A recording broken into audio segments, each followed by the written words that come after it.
우연히 아미노산이 생겼습니다. 근데 이게 자기를 복제하기 시작했다는 거야. 자기가 복제하고 자기 또 복제하고 복제하는 거야. 이렇게 꾸준히 복제하다 보는데 어느 순간인가 한번 오류가 난 거예요. 오류가 나니까 돌연변이가 나온 거. 돌연변이가 나오죠. 돌연변이가 나오니까 그 첫 번째 있었던 그것도 자기 복제를 하지만 돌연변이도 또 살아남기 위해서 자기 복제를 또 합니다. 무한 반복이죠. 계속 하다 보니까 또 어느 순간인가 또 오류가 나타나요. 또 오류가 나타나서 또 새로운 돌연변이가 나타납니다. 그러면서 확장되는 거죠. 이렇게 DNA가 형성되어지고 DNA를 보호하는 것이 뭐다? 세포다 얘기합니다. 그러니까 세포가 이것을 DNA를 보호하려고 노력을 해요. 그래서 세포를 담고 있는 인간은 단지 어떤 이 생산하고 있는 이 DNA를 이동하는 수단이에요. 이렇게 얘기하는 사람이 있는 거예요. 얼마나 기가 막힙니까? 만약에 인간이 정말 이런 과학자들의 논리나 일부 사람들이 진화론에 의해서 이렇게 다 설명되지 않는 시작과 끝이 어떤 건지 전혀 얘기하지 못해요. 그런데 우연히 어쩌다가 생긴 거예요. 누구도 정확하게 얘기하지 못하는데 사람들은 어쩌다 생긴 그것을 얘기하면서 이렇게 순차적으로 아주 그럴듯하게 논리적으로 얘기합니다. 이해는 될 수 있을 것 같아요. 어떤 부분에서. 그렇게 가다 보니까 인간을 어떤 하나의 어떤 이 도덕적이나 윤리적인 가치에 의해서 평가하기보다 단지 어떤 이 DNA를 유지하고 보존하기 위한 그리고 이것을 전달하기 위한 도구에 불과하다. 이래버리는 거야. 내가 그런 존재라면 여러분 받아들일 수 있겠어요? 받아들일 수 있어요? 너무 충격적이죠? 근데 세상은 그렇게 얘기하고 있고 많은 사람이 그것이 맞다고 얘기하고 있는 거야. 그런 이론을 펴고 있는 것입니다. 너무 당황스럽죠? 교회는 그렇지 않은데 그래서 교회 다니는 친구들도 교회 안에 있는 공동체의 사람들도 일반 학문들을 배우기 때문에 이런 것에 노출될 수밖에 없는 거예요. 정말 그렇다면 인간의 존재의 의미는 뭔가? 내가 살아가는 이유는 뭔가? 내가 어디서부터 왔고 어디로 가고 있는가? 이런 거 뭐 그렇게 중요한 의미가 하나도 없는 거예요. 너무 당황스러운 거죠. 근데 절대 그렇지 않다는 것입니다.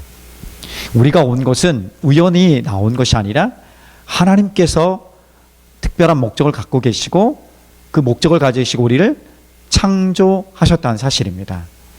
그 누구도 우리가 어떻게 왔는지를 설명할 수 없지만 우리가 하나님을 믿지 않고서는 우리를 만드신 우리를 창조하신 하나님을 인정하지 않고서는 그 누구도 우리의 시작을 이야기할 수 있는 근거는 없는 거예요. 우연이 맞습니까? 하나님의 창조가 맞습니까? 그렇죠. 굉장히 우리가 받아들이기 쉬운 게 뭐예요? 우연히 내가 나왔다. 우연히 참 기가 막힌 일이죠. 하나님의 창조와 하나님의 창조의 목적들 그리고 그 끝이 있고 그 과정 속에서 살아갈 이유와 목적이 하나님으로부터 왔기 때문에 우리는 내가 오늘 살아갈 이유가 있는 것입니다. 우리 인생의 목적과 의미를 하나님으로부터 떠나서는 발견할 수 없는 것이죠. 그럼에도 불구하고 우리가 좀 더 이성적인 것 같고 설득적인 것을 보니까 어떤 학문의 차원은 받아들일 수 있을 것 같아요. 그러나 그것이 우리 삶의 도덕적 혹은 윤리적 삶의 근본적인 목적과 방향은 아니 될 것입니다. 아니 되는 것이죠. 그래서 세상 사람들은 그렇게 살아가다가 운이 좋았다고 얘기합니다. 열심히 하다 보니까 운이 좋아서 잘 됐다고 얘기해요. 그러나 하나님의 목적과 하나님의 특별한 계획을 가지고 살아가는 사람들에게 운이 좋았다가 아니라 그 모든 상황 속에서 하나님 인도하신 하나님의 은혜였습니다라고 고백하는 거죠. 내가 그냥 단순히 살아가는 존재가 아니라 그 살아감의 의미와 목적이 있고 방향이 있고 그 방향의 마지막 부분에 결국 영원한 하나님 나라의 삶이 있다는 것을 우리가 경험하고 또 믿음으로 바라보고 순종하며 따라가는 것입니다. 그래서 우리가 두려워하지 않을 이유는 여기에 있는 것입니다. 우리가 실제 당하는 고통이 있고 오늘 당면한 문제가 여전히 있습니다. 고민도 있고 갈등들이 있습니다. 그리고 이성적인 충돌도 있고 관계적인 문제도 있고요. 내가 원하는 대로 되지 않는 것도 많습니다. 그리고 내가 뜻하지 않은 아픔도 경험할 수 있고요. 고통을 당할 수 있습니다. 자, 이것이 우리의 인생 가운데 있는 여전한 문제이죠. 눈에 보이는 실제적인 문제입니다. 자, 그런데 이 부분에 대해서 우리가 두려워하지 않는 이유가 있다면 무엇일까요? 근거가 뭐 있어야 될 거 아니에요. 내가 두려워하지 않고 그럼에도 불구하고 견뎌내는 모든 슬픔을 견디고 이기고 살아갈 이유, 목적이 있어야 될 거 아니에요. 그 근거를 대야 될 거 아니에요. 오늘 그 근거를 발견했으면 좋겠어요. 그러니까 교회의 삶이, 교회에서 말씀의 삶이, 말씀의 어떤 그 내용들이 내 삶의 실적인 말씀의 능력이 되어지는 것을 경험했으면 좋겠어요. 그 경험이 없으니까 자꾸 딴소리 하는 거야. 자꾸 헤매는 거야. 그런 하나님에 대한 실제적인 경험, 하나님 말씀에 대한 능력 경험이 좀 일어나야 되는데 그것이 없으니까 엉뚱한 곳에 가서 내가 매달리고 눈에 보이는 것, 손에 뭔가를 더 잡으려고 그렇게 몸부림치고 있는, 그러다 보니까 어떻습니까? 마치 물에 빠졌는데 더 힘을 주고 무엇인가 잡으려고 하다 보면 어떻게 됩니까? 점점 더 가라앉는 인생, 그처럼 될 수 있는 것입니다. 그런 인생이 아닌 우리를 건져내어 주신 하나님, 그 빠져 죽어가는, 아니 이미 죽었던 그 인생을 건져내어 주신 하나님을 바라보는 것입니다. 굉장히 단순해요. 그래서 우리 성경에서 얘기하는 우리가 두려워하지 않은, 그리고 우리의 삶의 목적을 발견하고 의미 있는 삶을 찾아가는 방법은 굉장히 단순합니다. 물론 그 안의 삶은 굉장히 고귀하고 고상한 것들로 가득하지만 우리를 건져내오신 하나님을 바라보는 거예요. 이 바라보는 거, 이 바라보는 게 굉장히 중요한 거예요. 다른 말로 표현하면 바라보고 믿고 따르고 의지하고 순종하는 것 같은 개념이 될 수 있습니다. 자, 그렇게 오늘 우리가 내가 삶을 두려워하지 않고 삶의 고난을 두려워하지 않고 인생의 의미를 찾아가며 목적을 발견하며 끝까지 안정감을 가지고 살아갈 수 있는 그 근거가 무엇인가? 그 근거가 오늘 말씀에서 우리가 찾기 원합니다. 오늘 말씀은 귀신 이야기입니다. 귀신 이야기예요. 귀신 이야기. 근데 재미있는 것은 예수님은 귀신들을 정확히 하면 귀신들을 무서워하지 않더라고요. 근데 반대로 오히려 귀신들은 예수님을 무서워해요. 여기에 있는 거예요. 뭔가. 자, 첫 번째 그 근거를 얘기합니다. 예수님을 믿으면 두려움을 이길 수 있습니다. 아, 굉장히 완전 초등학교 1학년 때 배우는 것처럼 너무 많이 되는 거, 너무 간단하죠. 엄청난 거 뭔가 나올 것 같았는데, 그렇죠? 근데 너무 읽기 잘하는, 너무 기본기어 같은, 그렇지만 잊고 있는 그 메시지죠. 뭐라고요? 예수님을 믿으면, 예수님을 붙들면, 예수님을 의지하면 두려움을 이길 수 있습니다. 두려움이 사라집니다. 강요하는 것은 아니고 정말 근거가 있는 거예요. 어렸을 때 저희는 귀신 이야기를 많이 들었습니다. 귀신도, 한국 귀신은 굉장히 종류가 많아요. 모든 걸 다 귀신하고 붙여버린 거야. 심지어는 귀신을 소재로 한 드라마가 있었어요. 그쵸? 뭐죠? 전설의 고향. 아, 죄송합니다. 공감대가 저랑 비슷한 그 위밖에 없는 것 같아. 확연히 틀어지는군요. 뭐지? 그런 것도 있죠. 요즘에는 서양 것들이 들어왔죠. 서양 것도 들어와가지고 뭐 좀비가 더 활개치는 것 같아요. 아무튼 귀신 이야기를 들으면 그 밤에 저보다 더 어르신들은 아마 공중 화장실이 있을 거야, 그렇죠? 아마도 지금은 실내에 다 있지만 바깥에 화장실도 못 갈 정도로 두려울 정도로 이렇게 귀신 이야기를 듣곤 했었던 것을 우리가 알 수 있습니다. 자, 귀신에 대한 반응이 두 가지로 극단적인 경우가 있습니다. 하나는, 자, 여러분에게 먼저 묻습니다. 여러분 귀신의 존재에 대해서 어떻게 생각하십니까? 귀신의 존재에 대해서 어떻게 생각합니까? 한 부류는 이래요. 귀신을 지나치게 믿는 거예요. 지나치게 믿으니까 귀신의 지배에 사로잡혀가지고 두려워합니다. 두려움에 사로잡히는 삶을 살아가요. 또 하나의 또 극단적인 삶은 귀신의 존재를 아예 인정하지 않아요. 아예 무시해버리는 거예요. 이 둘의 극단적인 존재가 귀신이 조정하기 가장 쉬운 사람들이에요. 귀신을 지나치게 믿고 두려워하니까 귀신의 지배하기가 쉬운 거야. 두려움에 공포로 줘가지고 두려움에, 눈에 보이는 두려움을 탁 주고서 따라오라고, 환경에 두려움을 딱 줘서 두려움에 사로잡히게 만드는 거죠. 또 한 부류는 믿지 않으니까 그 생각만 조정하면 돼요. 믿지 않고 바라보지 않으니까 그 생각만 조정하니까 귀신이 원하는 대로 조정하기가 제일 쉬운 거예요. 이 둘 다 성경적이지 않아요. 근데 귀신은 분명히 존재해요. 그러나 두려운 존재는 아니에요. 두렵지만 두려워하지 않는 근거가 오늘 말씀 가운데 있는 것이에요. 정확히 한번 볼까요? 오늘 말씀을 보니까 이런 말씀이 있습니다. 1장 23절, 24절 말씀을 보면, 자, 시작. 마침 그들이 회당에 더러운 귀신 들린 사람이 있어 소리질러 이르되, 나사렛 예수여, 우리가 당신과 무슨 상관 있나이까? 우리를 멸하러 왔나이까? 나는 당신이 누구인 줄을 아노니 하나님의 거룩한 자니이다. 이렇게 말합니다. 가버나움의 회당, 그러니까 유대인들이 모이는 교육 장소, 예배 장소, 종교적인 장소입니다. 그런 곳에서 예수님께서 말씀을 전하는데 그곳에 누가 있었더라? 귀신 들린 사람이 있었던 거예요. 근데 그 귀신들이라고 성경은 항상 얘기해요. 정확히 표현하면 귀신들이에요. 귀신들의 대장은 누구냐? 마귀예요. 사탄이에요. 그러니까 귀신들은 마귀, 사탄의 졸개라고 이렇게 볼 수 있는 거죠. 그런데 지금 예수님이 그곳에 있는데 귀신들이 예수님을 두려워합니다. 우리를 멸하러 왔나이까? 이렇게 얘기합니다. 그러니까 귀신들은 예수님이 누구인지를 아는 거예요. 누구이라고 표현하냐면, 우리를 멸하러 왔습니까? 우리를 죽이러 왔습니까? 우리를 끝장내기위해서 왔습니까?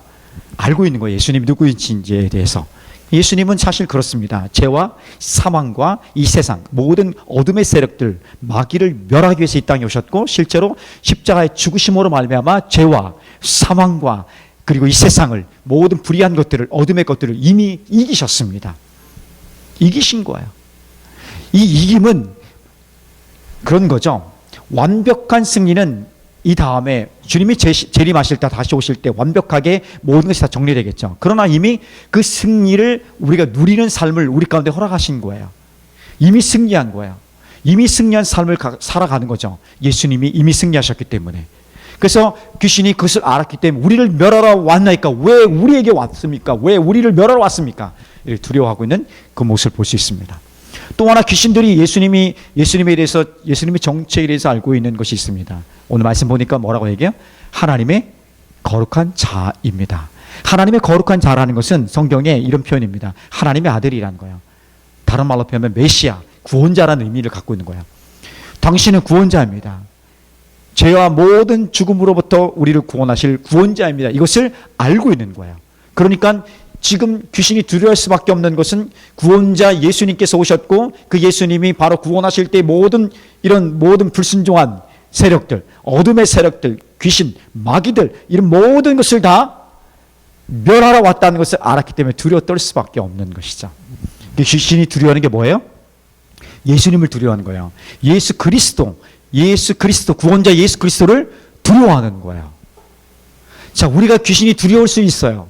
우리 앞에 보이는 거룩한 그런 어떤 능력이 아니라 실제로 우리를 속이는 것들, 우리 눈앞에 보이는 어려움들, 이것 보고 내가 하나도 안 두려워하는 사람은 없습니다. 적어도 그것을 두려워할 수밖에 없는 존재들이에요.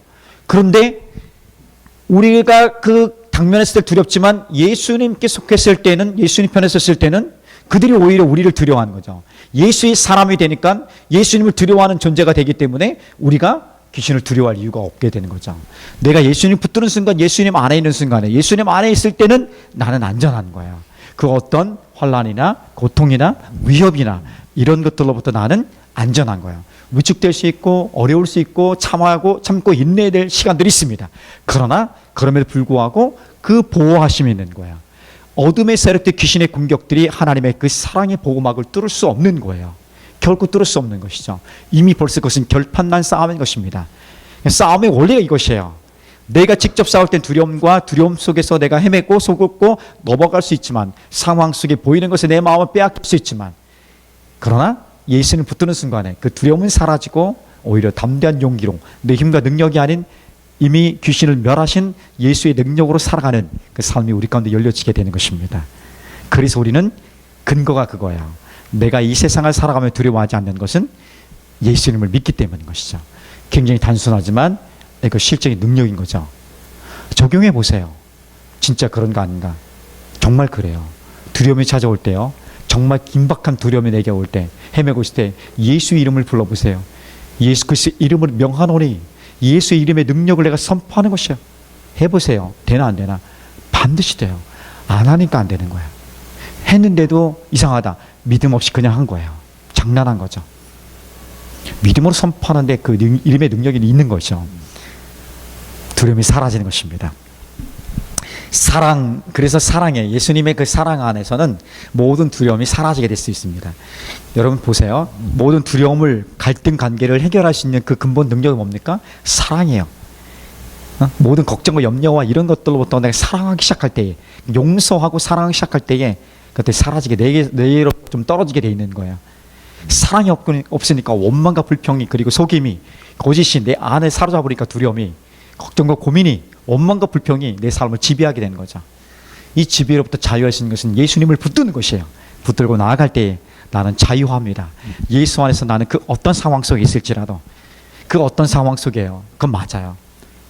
죽음 앞에 있을지라도, 흔들림이 있어도, 구덩이에 빠져도, 내 안에 아무것도 보이지 않는 미래의 막막함이 있을지라도, 그럼에도 불구하고 나는 평화한 거예요. 이 경험 없이 예수를 믿는다. 글쎄요.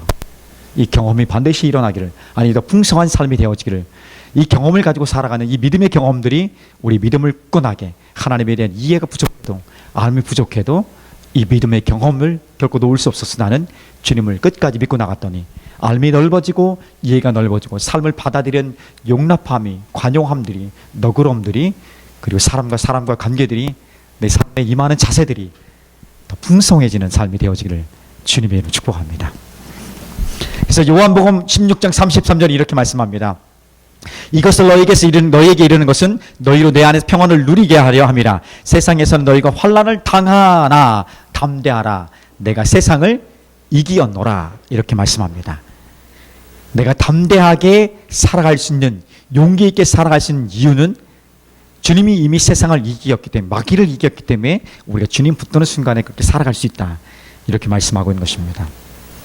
내 삶에서, 우리의 삶에서 한번 생각해 봅시다. 내가 지금 무엇을 두려워하는가? 내가 무엇을 지금 염려하고 있는가? 내가 무엇 때문에 지금 고민하고 있는가? 분노가 일어나는가? 화가 있는가? 하나님 앞에 질문해 보는 거야. 눈에 보이는 것이 되겠죠. 그렇죠? 눈에 보이는 어떤 것이 될 거야. 열심히 공부했는데 성적은 제대로 나올까 두렵습니다. 열심히 했는데 내가 원하는 걸 얻지 못할까? 어떡할까? 두렵습니다. 최선을 다한 만큼 열심히 나름대로, 여러분 내가 한 사람 한 사람 보니까 나름대로 열심히 다 살아요. 최선을 다해 살아가는데, 그러나 최선을 다한다고 내가 원하는 대로 다 되지는 않더라고요.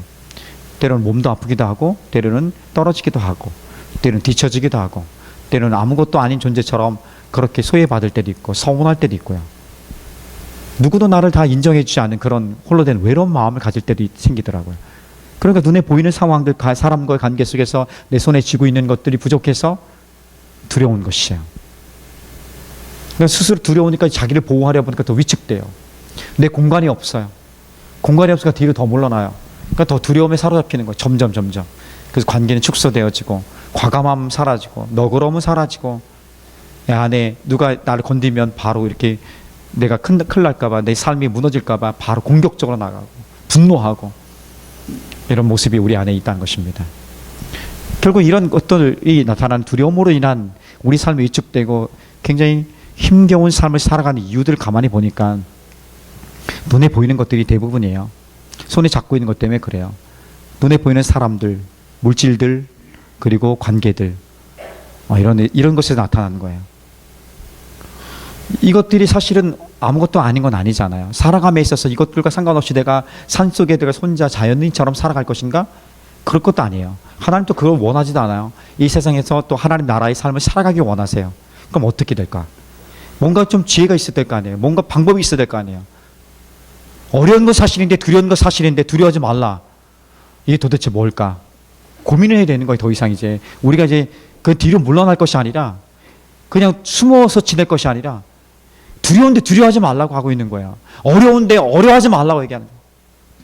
걱정하고 염려하는데 걱정하고 염려하지 말라고 지금 하는 거예요. 그럼 어떻게 걱정하지 말고 염려 없이 두려워하지 않고 살아갈 수 있는 일을 찾아야 될 거 아니에요. 우리 주님께서 우리 마음을 잘 아시는 것은 두려워하지 말라, 염려하지 말라, 걱정하지 말라 너무 많이 말씀하십니다. 굉장히 많아요. 우리가 그런 상황이 아닌데도 주님이 그냥 던지는 것은 아니에요. 실제로 우리가 그렇게 두려워하고 염려하고 걱정하고 고통스러운 삶을 살아가고 있다는 것을 잘 알고 있기 때문에 그래요. 나름대로의 어떤 아픔들이 있는 거예요. 고민들이 있는 거야. 그것을 주님이 잘 아시는데, 그럼에도 불구하고 그렇게 하지 마, 두려워하지 마, 걱정하지 마, 염려하지 마, 이렇게 말씀하고 있는 거예요. 그럼 그걸 찾아야 돼. 어떻게 하면 그것을 찾을까? 어떻게 하면 돼요? 이렇게 찾아야 될 거 아니에요. 단순해요. 어떻게 하라고요? 예수를 믿는 거예요. 예수 이름을 믿고 따라가는 거예요. 예수 이름을 붙드는 거예요. 예수를 믿고 의지하는 거예요. 해보는 거예요. 해보세요. 제발 좀. 성질 내지 마시고. 저도 성질이 있어요. 같이 해볼래요 한번? 누가 더 성질 거시기 한가? 해봅시다. 그러면 되는 거예요. 눈앞에 보이는 어려움들이, 그래서 아까 제가 찬양 드렸던 깊어진 삶을 죽게라는 후렴 부분에 매일 마주한 슬픔을 견뎌 나가며, 제가 가사는 20대까지는 하나도 안 잃어버렸어요. 그 이후의 찬양들은 한 곡도 외우는 곡이 없어요. 찬송가 빼고. 어려워요 가사. 근데 어쨌든 그 가사가 너무 기가 막힌 거야. 메시지를 준비하는데 내 가슴을 울리는 거야. 매일 살아감이, 매일 마주한 슬픔이 없으면 좋겠는데 있다는 거예요. 근데 견디어 나갈 수 있는 힘이 우리 예수님께 있는 거예요. 예수를 붙드니까 그분의 성품이, 그분의 능력이 나의 능력이 되어지고, 그분을 닮아가는 성품이 내 삶에 있기 때문에 오히려 가만히 보니까 그 두려움이 변화여져서 오히려 두려움을 딛고 일어나가는, 두려움이 디딤돌이 되어서 내가 성장할 수 있는 도구로 역전시키는 하나님의 은혜의 삶을 누릴 수 있기 때문에 다시 한번 소망을 갖고 용기를 낼 수 있는 것이죠. 예수의 이름이 그렇게 능력인 것이야. 예수님이, 그래서 마귀가, 그리고 귀신들이 예수님을 두려워한 거예요. 아무리 해도 안 되니까. 이미 벌써 패한 존재니까. 우리가 그 능력을 가지고 살아갈 수 있기를 주님의 이름으로 다시 한번 축복합니다. 아멘. 내가 일하면, 내가 열심히 하면 그 정도 수준으로 우리가 얻을 수 있어요. 내가 열심히 일하지만 먼저 하나님께 의지하고 예수를 믿고 따르고 지혜를 구하고 통찰을 구하고 삶의 너그러운 마음을 구하고 주님 도와주십시오. 할렐루야. 주님 내 열심히 살겠습니다. 힘을 주십시오. 이렇게 나갔더니 내가 하는 것과 비교할 수 없는 하나님이 일하시는 지혜와 하나님이 일하시는 영역의 넓혀짐과 형통케 하심들이 내 삶에 이루어지는 거야. 어떤 거 할 거야? 어떤 삶을 선택할 거야? 고집하지 마세요. 자꾸 내가 해보겠다고. 하지 말라는 거 아니에요. 순서가 바뀐 거예요. 순서가. 우리 마음의 중심이 바뀌어버리지 말라는 거예요. 그러면 되는 거예요. 다시 회복할 수 있는 길이 주님의 이름으로 다시 한번 회복되길 원합니다. 회복이 돼요. 자, 두 번째 하나 더입니다. 하나 더 가봅시다. 가만히 보니까 우리가 믿음으로 말미암아 예수님 붙들면서 우리가 두려워하지 않는 삶을 살아갈 수 있는 또 하나가 있다면 하나님 말씀이에요. 기가 막힌 거죠. 기가 막힌 거예요. 왜 모르는 거 아니야. 이미 다 아는 거예요. 그렇죠. 우리가 저거 조각조각 알고 있었는 건데 어떤 사람이 이렇게 거기서 정리를 딱 해줘요. 그렇구나. 깨달음이 있는 거죠. 그런 은혜가 있었으면 좋겠어요. 하나님 말씀이 우리를 두려움으로부터 건져내어지고 하나님 말씀이 모든 두려움을 이기게 합니다. 한번 따라해 봅시다. 하나님의 말씀을 믿음으로 승리할 수 있습니다. 정말 그런가 봅시다. 25절과 26절 한번 읽어볼게요. 자, 시작. 예수께서 꾸짖어 이르시되 잠잠하고 그 사람에게서 나오라 하시니 더러운 귀신이 그 사람에게 경련을 일으키고 큰 소리를 지르며 나오는지라. 할렐루야. 이런 경험을 해봐야 돼요. 귀신은 예수를 무서워합니다. 또한 귀신은 하나님 말씀을 두려워해요. 그러면 예수를 붙들었다면, 예수 그리스도께서 말씀하신 하나님 말씀을 붙들고 살아간다면 우리도 분명히 두려움을, 모든 어려움들을 이길 수 있는 능력이 우리 삶에서 나타나게 됩니다. 예수님 말씀 앞에서 귀신들이 꼼짝도 못합니다.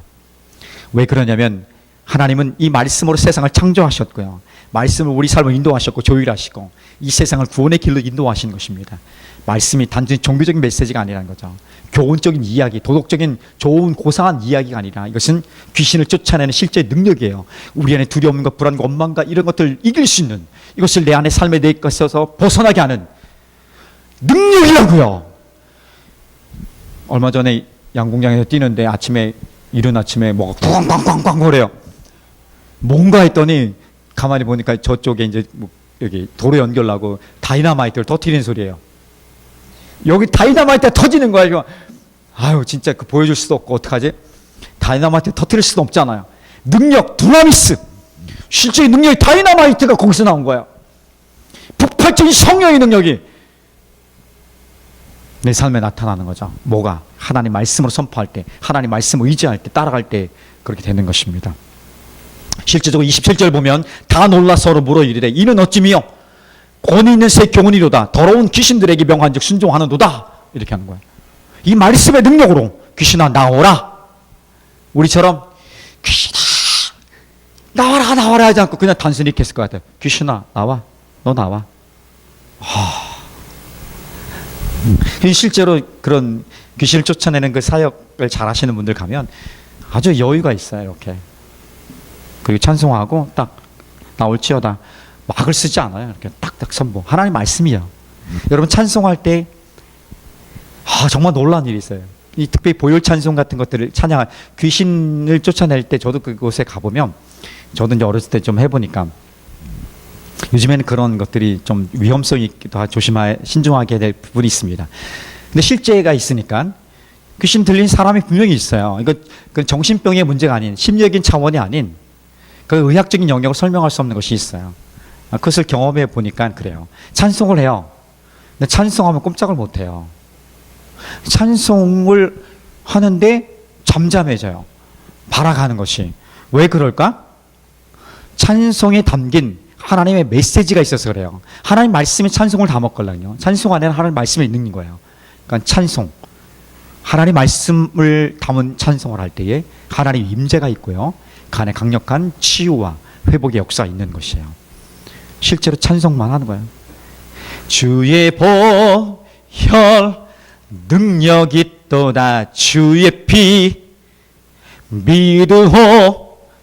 굉장히 혼란스러운 상황에서 마음과 생각과 모든 것을 집중하여서 하나님 앞에 그렇게 찬양을 올릴 때 그 보혈의 능력이 잠잠케 할 뿐 아니라 예수의 이름을 명하나 나올지어다 할 때에 그 능력이 자유케 된 역사가 우리가 어떤 사로잡힘에 우리 생각과 두려움과 그리고 거짓과 속임에 사로잡힌 것들이 있습니다. 보이는 것이 진짜지만 그것이 전부가 아니라는 사실을 우리가 보게 될 것이죠. 알겠어요? 나도 역시 속아요. 나도 역시 보이는 것에 마음을 빼앗겨요. 감정이 왔다 갔다 해요. 그렇지만 이것을 걷어내고 나니까, 속임을 걷어내고 나니까, 두려움을 걷어내고 나니까 그냥 있는 그대로 바라볼 수 있고 이것을 넉넉히 견딜 수 있는 힘을 주는 거예요. 슬픔도 어려움도 다 감당할 수 있는 힘이 있는 거죠. 그 말씀이 들려야 되는 거예요. 하나님의 말씀이. 주의 보혈의 능력이, 그 말씀이 있기 때문에 우리는 자유할 수 있는 것입니다. 고통과 두려움이 그리고 불안함들이 우리에게 스트레스를 주지만 그것을 잘 견뎌내면 오히려 견뎌낸 만큼 어떻게 예수의 이름을 붙들고 말씀을 선포함으로 내 삶을 살아간다면 우리는 그걸 역전시켜서 실적인 하나님의 능력의 도구로 오히려 고통과 우리 슬픔의 상황들을 역전의 도구로 사용할 수 있다. 이렇게 하나님 말씀해 주고 있는 것입니다. 약이 있습니다. 여기 약이 있는데 약이 아무리 좋아도 바라보기만 하면 효과가 나타나지 않아요. 약을 복용해야만이 약 효과가 나타나는 거예요. 마찬가지예요. 오늘 우리가 말씀을 들었어요.